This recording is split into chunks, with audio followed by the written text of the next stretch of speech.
Hello? Hi, Rosemary? Yes? It's Kathleen and Lisa. We're on our way to come see you. Yes? We're having a little bit of a hard time finding you, so we're right by the museum. I'm on your left as you come towards my house. Well, I'm just on the right between two stone gate posts with lions on them. Lions at the gate. That should have been our first clue. Here, slow down. There's first. Oh, I see. So do we go through where the lions are? Yes, yes. The problem was we were looking for a house. This is incredible. Oh my God. And this was a castle. Are you shitting me? I've just parked my shitty car right here. Like out of a fairy tale. Gray stone walls, a big turret covered in ivy. How did we miss this? I don't know. Were you lost for very long? Not at all. Oh, okay, that's good. Kathleen. Hi, Kathleen. Nice to meet you too. Hi, Lisa. I drove the 4 hours from Toronto to Brockville, Ontario with producer Lisa Gabriel to talk to former Society columnist Rosemary Sexton about Barry and Honey Sherman. I wanted to hear what was being said about them when they were alive and after they had died. Can we take off the shoes? After we finished gushing, Rosemary offered us a tour of her castle. I mean, why would we turn that down? No, don't take off your shoes. We enter the oak-paneled foyer. It's about 13 feet high with a long, winding staircase.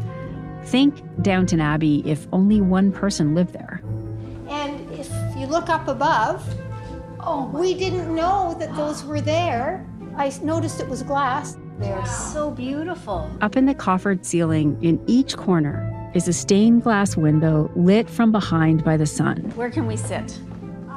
Rosemary didn't just write about the rich and glamorous. She's one of them. Today at 76, she's dressed like a chic coastal grandmother. Camel-colored jersey with white jeans, 4-inch heels, and a platinum blonde bob. Maybe in here. Okay. Want to sit there and I'll just sit here? Starting in the late 80s, when new money was everywhere, Rosemary Sexton covered the lives of the rich and powerful. And it was around this time that the Shermans were building their fortune and finding their place in Toronto's high society. You don't necessarily become part of this elite club because you're rich. Membership is more about giving your money away.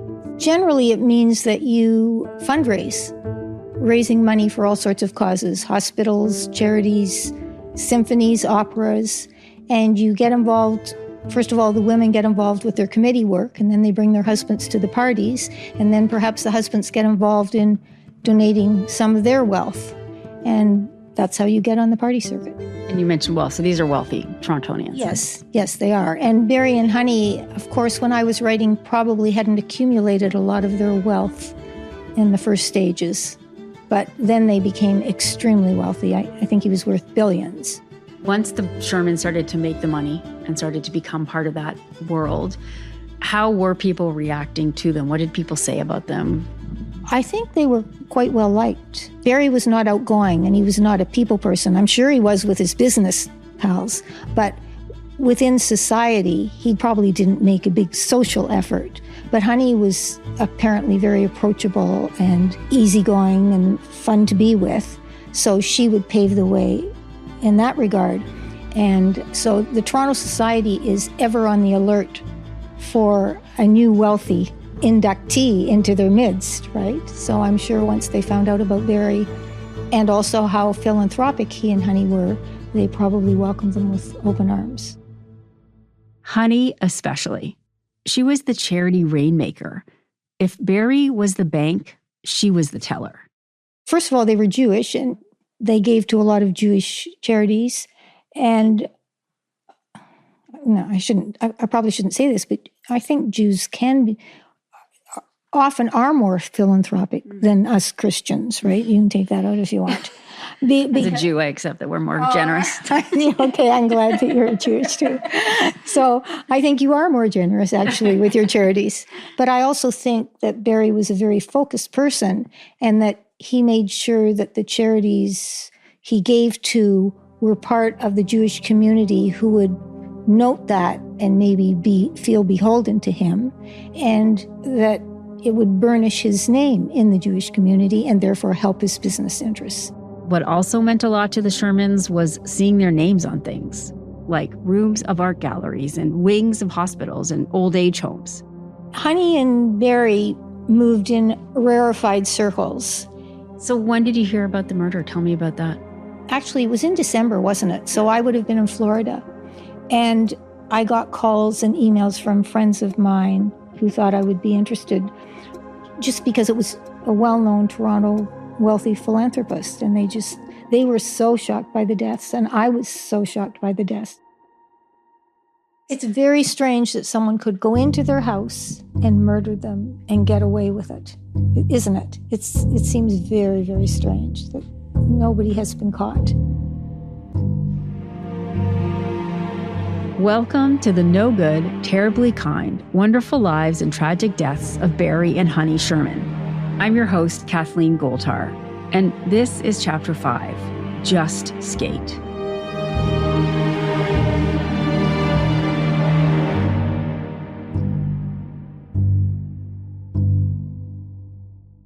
Honey Sherman's story often gets overshadowed by the dark dramas that surrounded Barry.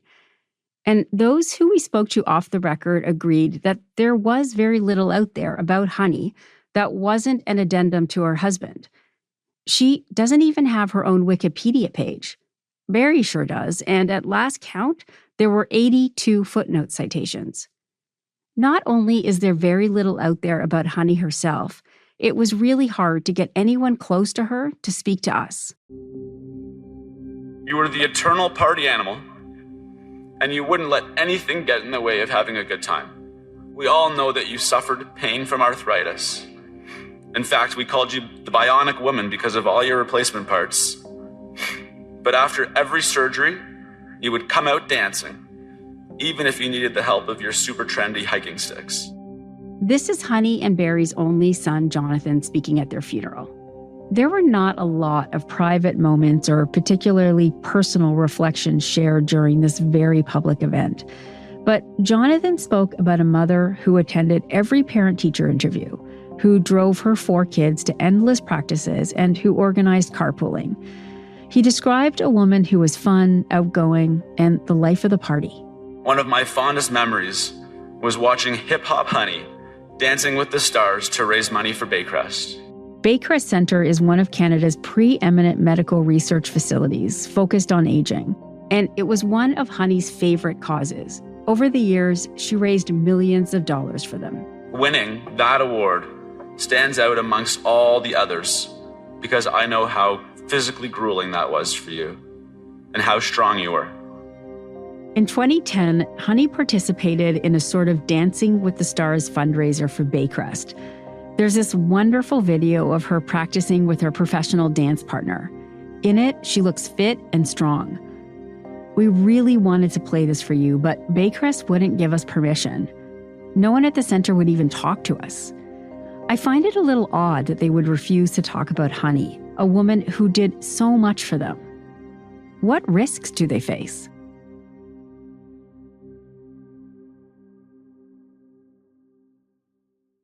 But getting anyone to talk about Honey was really hard. Even in life, Barry, who had lots to say about his business, philosophies, his thoughts on God and human existence, had almost nothing to say in his memoir about his wife of 46 years. In August 1970, I met Honey Reich. On July 2nd, 1971, we were married by a judge at York County Courthouse. I find it disheartening that Barry makes a point in his book to discount the role that Honey played in his life.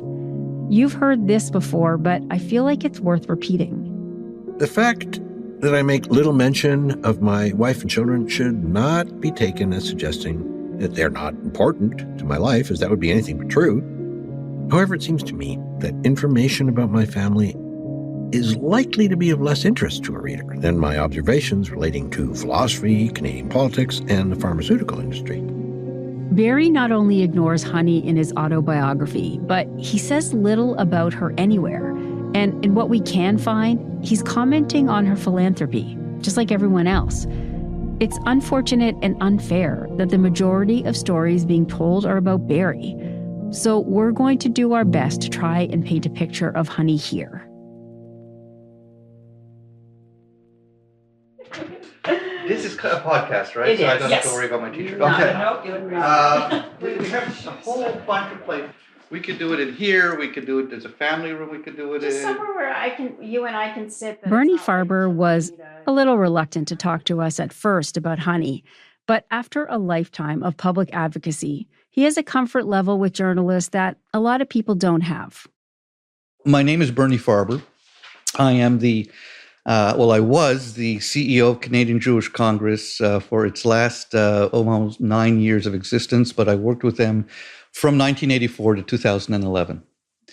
Honey had a particular fondness, obviously, for survivors and wanted to do work on their behalf, wanted to ensure that they were properly taken care of, properly honored, properly respected. She was kind of ferocious. And she was very vocal on virtually every committee that when Honey was in a committee meeting, you knew Honey was in a committee meeting. When Honey agreed with you, the world was on your side and you couldn't do anything wrong. When she disagreed, she would let you know. And preferably you did it Honey's way.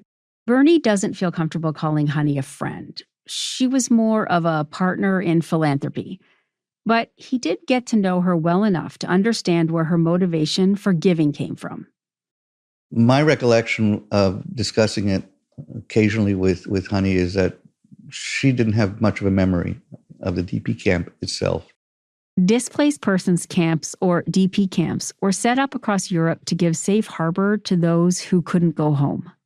The Holocaust was a connection that Bernie could understand because it's his story too. Because I think we were both children of survivors, she really had this sort of love for her parents. And she talked about her parents all the time, what they gave her, what they meant to her, the love she had for them and them for her. If we shared anything, it was that understanding of what European parents who survived the unimaginable did for their children. It's a thread that runs through a lot of Jewish families, including mine. The trauma of our grandparents, or for Honey, her parents, continues to be a strong force that we all feel.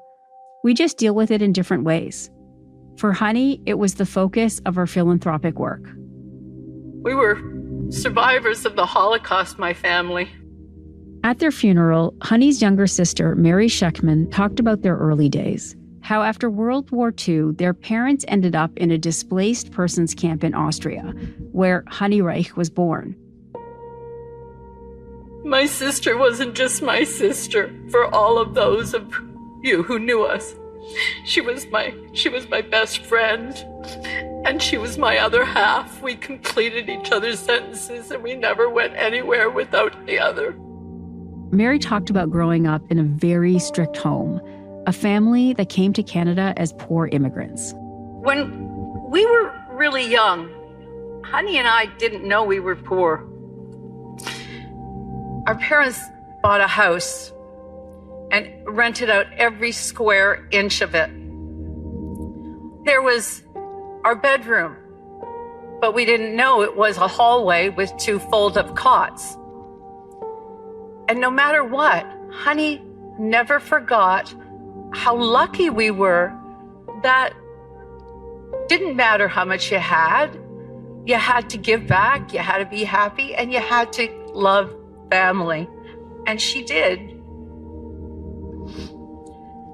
My sister took care of me my whole life.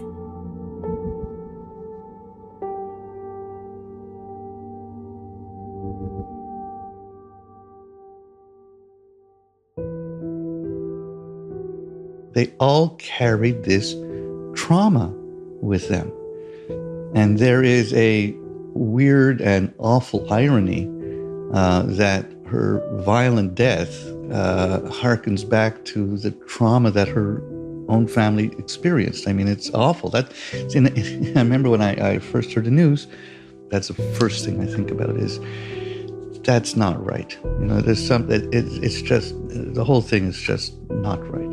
Bernie says that Honey and Barry's deaths still especially haunt the Jewish community. It's kind of like the Kennedy assassination. Everybody remembers what they were doing, where they were, how shocked they were. And that shock hasn't dissipated. Why? Because nobody knows really what happened. I don't know of anybody who has worked in the Jewish community in some form or another that the Shermans haven't touched. And so it will remain that elusive mystery until it is solved. And I'm not sure it'll ever be solved.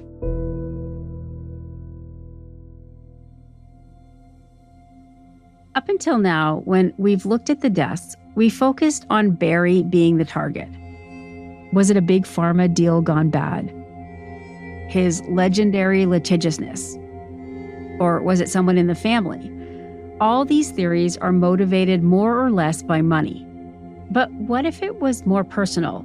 Could someone have wanted them both dead? One odd fact that's been reported about Honey is that she died without a will. I know lots of people put off writing a will, but this is a billionaire family with an army of financial advisors and estate planners. How could this have been overlooked? And then there is this curious clue from the crime scene. Honey had some marks on her face and Barry did not. This information came to light after their bodies were found, but police have said little else since. Was she hit? Did she fall?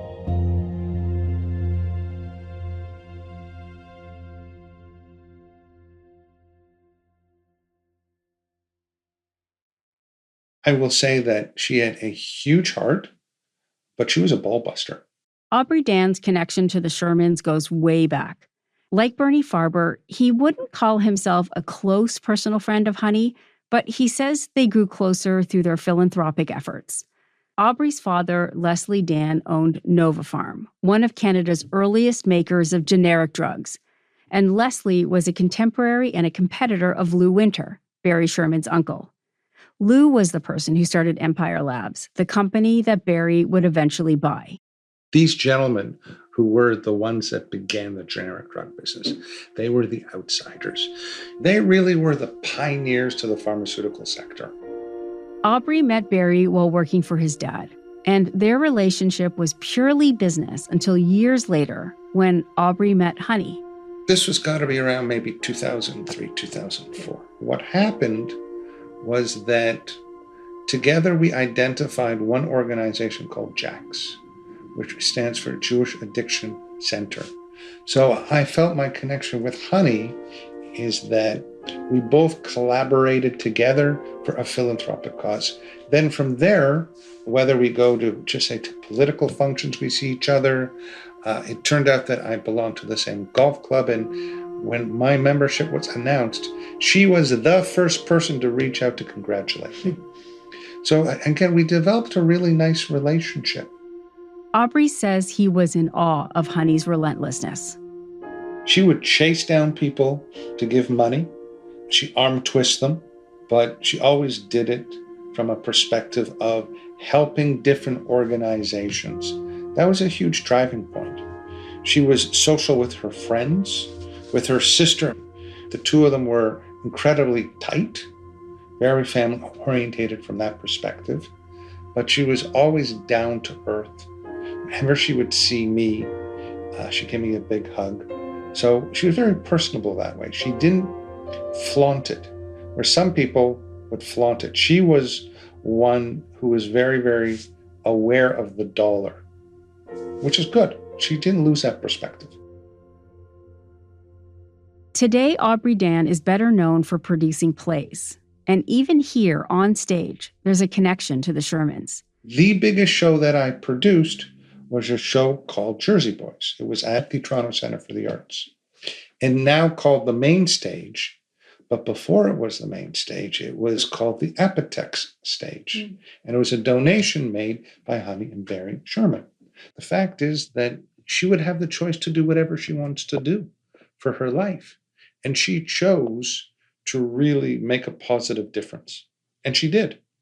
The two of them have a very significant legacy, and their legacy is making huge contributions to the community. Aubrey's description of Honey as no nonsense was pretty consistent.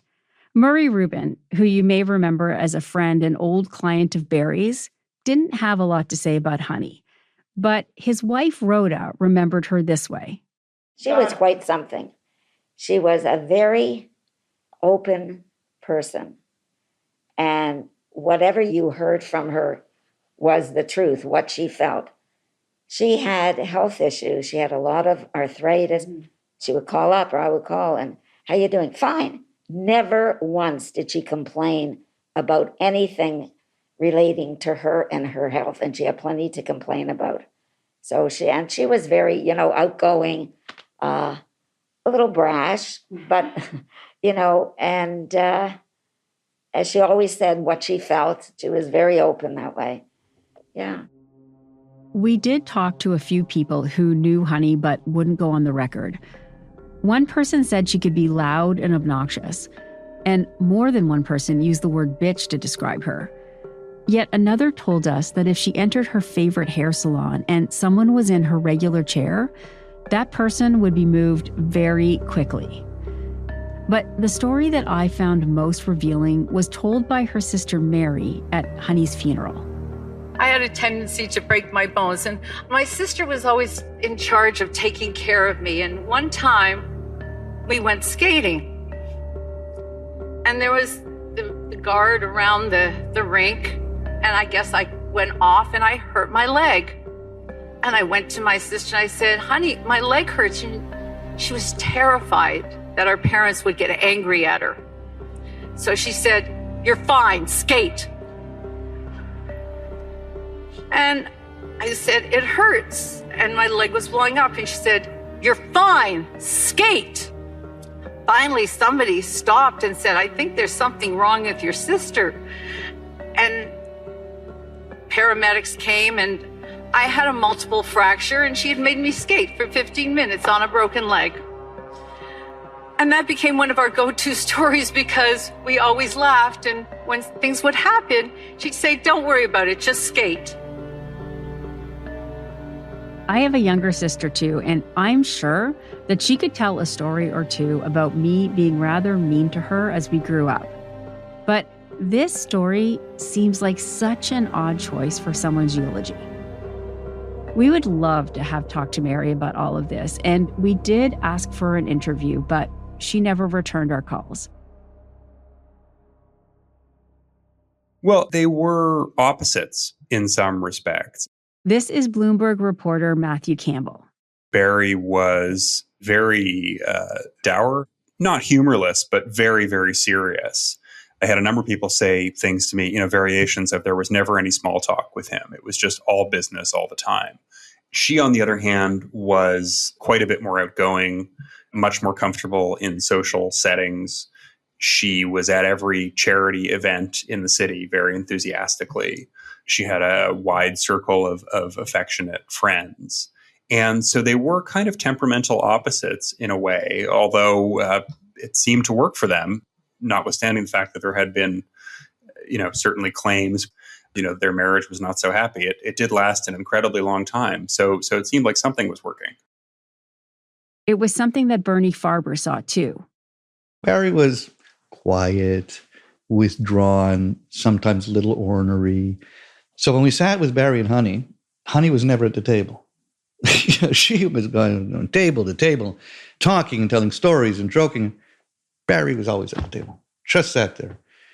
He wasn't the kind of guy that was going to go and put himself out. I kind of felt that sometimes he was there because he had to be there. And we chatted, we talked. He wasn't always easy to talk to. You had to sometimes draw things out from, especially if he didn't know you all that well. But, over time, and I was there a long time, we just got to talk. When we combed through police documents, it's clear that police were asking a lot of questions about Honey as well as Barry. They wanted to know what their marriage was like. They probed Honey's relationship with her children and looked into her financial records. All of this was included in what's known as an ITO, an information to obtain. Basically, the cops write them up when they want a judge to grant them a search warrant. Following a legal challenge by media outlets, the Supreme Court of Canada ordered the ITOs unsealed. Here are some of the things that we were able to learn. Police sought Honey's credit card and phone bills. Quote, banking records from the time after her death will show if any other persons had access to her accounts, which could reveal a motive for murder. Regarding her family, Honey's personal assistant told police that there were, quote, tensions between Honey and her children. Reporter Matthew Campbell heard the same thing.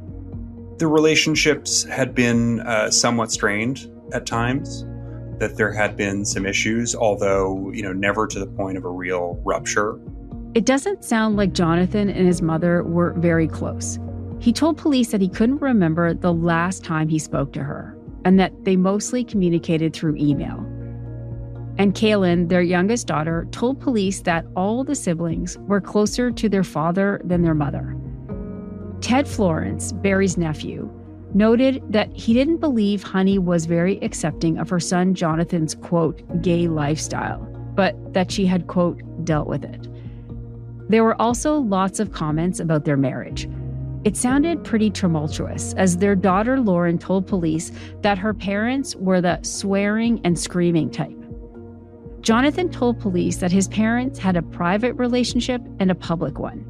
In public, they were the world's greatest power couple. In private, they didn't get along. They slept in different rooms, although it's not clear if that was because of their relationship or Barry's snoring. Their daughter Lauren did say that in their last years, her parents did seem to have gotten closer and had been fighting less. And others told police that after almost 50 years, the Shermans' marriage was pretty typical. That's certainly how Barry's longtime lawyer, Shashanka Patti, would describe it. Honey and Barry had what I would call a normal relationship as a husband and wife. Did they have issues? Probably, right? But Barry is going to, whack Honey when he literally had every lawyer at his arsenal or disposal to just get a divorce, right? And like so many marriages, money seemed to be a source of that friction.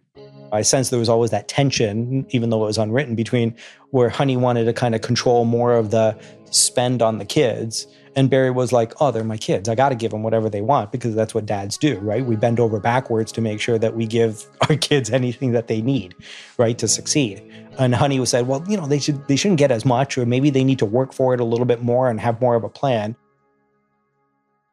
At the end of her life, Honey wasn't just busy with her charity work and her kids and her grandkids. She was busy building their new home. The Shermans bought their house on Old Colony Road in 1985. And don't get me wrong, it was a big house. It just wasn't ostentatious. When he died and they said that they went over to his mansion, Barry never had a mansion. He had a big house. But this new one, it was a mansion. We've seen the drawings. It was going to be more than 12,000 square feet, with a gym, a car lift in the garage, and an indoor pool with retractable skylights. And the last time anyone saw the couple alive was at Barry's office discussing this house. According to police reports, Honey drove over to the Apotek's office on the evening of December 13th, where she and Barry had a meeting with the builders. They were about to break ground on their $20 million home. The house was Honey's passion project. It was to be built in another very wealthy area of Toronto called Forest Hill, a neighborhood that was a lot closer to the kids and the grandkids. And from what we've been able to gather, Barry was not keen to build this house, nor spend the substantial amount of money it was going to cost. According to police reports, Barry had little to do with it, except when big financial decisions needed to be made. One of the builders police interviewed said that Barry made a comment that he didn't want to move and that it was a source of tension for the couple. He says that Barry wondered out loud why Honey wanted to build such a big house when he probably only had 10 years left to live. This house, it was going to reflect their wealth and standing in the world. But they died before construction ever began.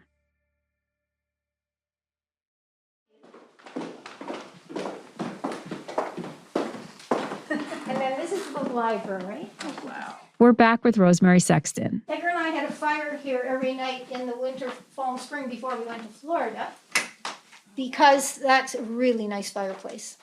Really warm. It really warms everything up. It should. the fireplace is almost big enough to stand up in. Wow, so this is what a view. My husband and I put in all these windows. They were tiny little windows. Can I look at the view? Yeah, sure. Wonderful. That's the Thousand Islands we're looking at, eh? Yes, that's called the Three Sisters. Rosemary had already retired from the society pages when the Shermans died, so she didn't cover their massive funeral, attended by so many people that would have appeared in her columns. But she was moved enough to write about them anyway. When I heard about the Sherman shocking murders, I, like many Canadians, was horrified. The way they died was hard to bear thinking about. Because of the billions that Barry Sherman made, he was fairly well known to Toronto society, which is always on high alert for the next wealthy benefactor or donor. Barry Sherman had a reputation for being a workaholic and extremely hard-nosed. Honey, on the other hand, was more approachable and outgoing. Honey might swoop in and take various committee chairwomen out for, say, a fancy luncheon to thank them for their contributions and hard work. She would order expensive items on the menu and toast her guests with high-priced wines, and then they wouldn't see her again for another year or two when she would reappear briefly to bestow more largesse. They were not your run-of-the-mill movers and shakers in the fundraising world, but rather distant stars who dropped in and out when it pleased them to do so. Or should I say, when it pleased Barry, because Barry ran the show. He was autocratic and domineering, and there is no evidence to suggest he behaved any differently with members of his own family. Rosemary has thought about the theory that maybe Honey was also targeted. She certainly rubs people the wrong way, and at times did have a strained relationship with her children and her husband. But in the end, Rosemary still believes that it was Barry the killers were after. Unfortunately, Honey, his life partner and loyal companion, was also a victim of the dire punishment which surely was primarily directed towards her husband. Unfortunately, the poetic justice meted out so cruelly and ended the life of his loyal wife and helpmate, who, one might argue, was collateral damage. I think it all leads back to his business dealings and how hard-nosed and how he ran roughshod over everybody. And if you live by the sword, you die by the sword.